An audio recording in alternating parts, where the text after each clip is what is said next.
Bonjour à tous, cet audio est donc pour l'interview d'une personne de mon entreprise nommée Hilary. Je la réalise donc dans le cadre du dossier Open avec le guide de questions sur MyGES. Je suis Wiza Zegan et je suis en classe d'IB2, promo 2023-2024. Je travaille dans le milieu médical et j'ai choisi d'interviewer Hilary car elle est électroliste, à savoir la prestation la plus demandée au cabinet. Alors, on va donc démarrer avec la partie 1 des questions, à savoir la description du parcours. Pouvez-vous m'expliquer quel a été votre parcours professionnel ? Alors, j'ai eu un bac ES. Ensuite, j'ai continué avec un BTS des management des unités commerciales. Puis après, j'ai fait une licence dans le marketing et la vente digitale.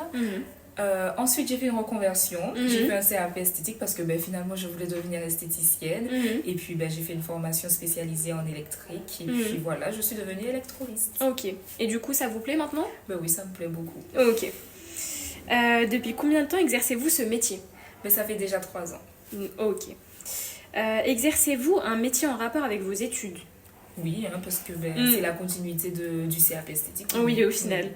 De quelle manière avez-vous accédé à ce poste et comment avez-vous intégré l'entreprise ?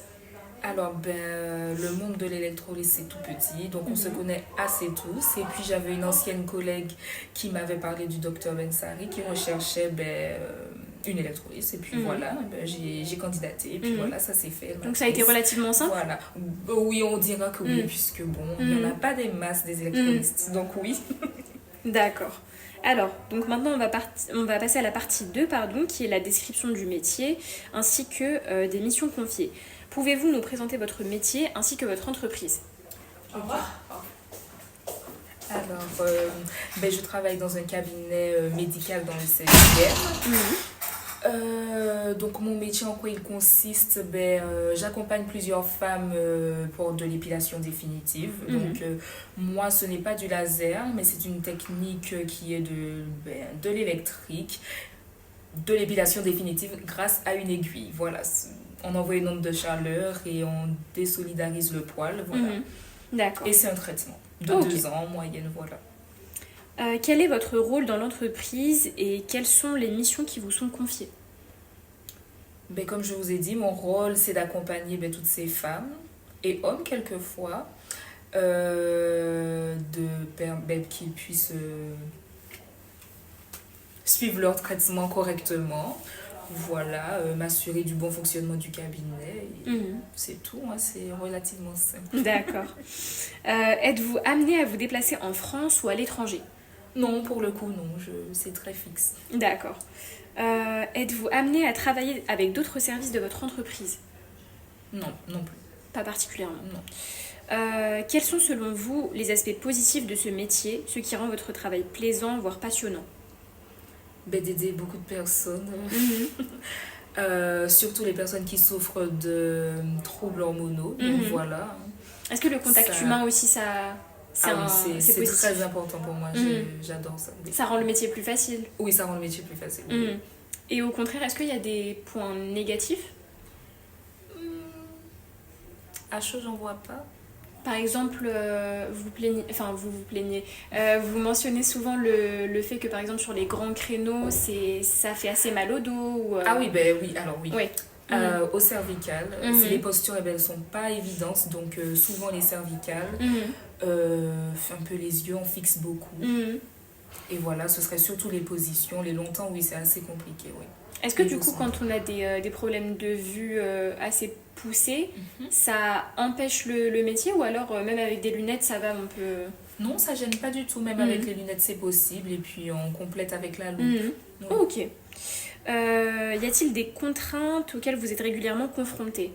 Donc, à part celle-ci ? À part celle-ci, non, pas régulièrement. C'est plutôt exceptionnel, qu'il y ait un petit conflit client, mais voilà, non. C'est pas grand-chose. Non.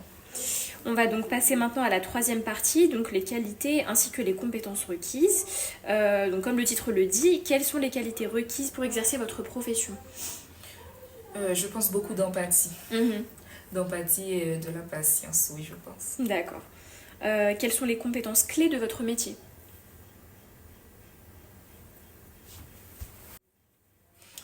Donc les compétences clés d'après moi, ben, ce serait surtout la minutie, voilà, la précision. Voilà. Ok. Et qu'est-ce que ce métier vous apporte sur le plan personnel? Si ça vous apporte quelque chose, bien sûr. Une satisfaction quand même. Mhm. C'est très satisfaisant, voilà. Je sais pas. Ok. Et enfin, nous allons passer à la dernière partie, donc la partie 4, les perspectives d'évolution. Quelles sont les perspectives d'évolution envisageables à votre poste? Ben, à mon poste de devenir formatrice, voilà, de pouvoir former d'autres personnes à mon métier. Est-ce que c'est quelque chose que vous voudriez faire plus tard ou vous souhaitez rester au même poste? Ben, je souhaiterais plutôt... ben, j'aimerais bien être à mon compte, c'est-à-dire ouvrir mon propre institut, voilà. Ok, donc pas formatrice du tout. Non, non, non. Ok. Et enfin, quel conseil pourriez-vous donner à un jeune étudiant ou diplômé qui voudrait occuper votre fonction? Ben, je pense que je dirais à une personne qui commence de prendre son temps, de poser chaque geste et de ne pas se presser, voilà. D'accord. Bah, je vous remercie beaucoup de m'avoir laissé vous Je interviewer. vous en prie, avec plaisir. Et voilà, donc c'est la fin de cette interview.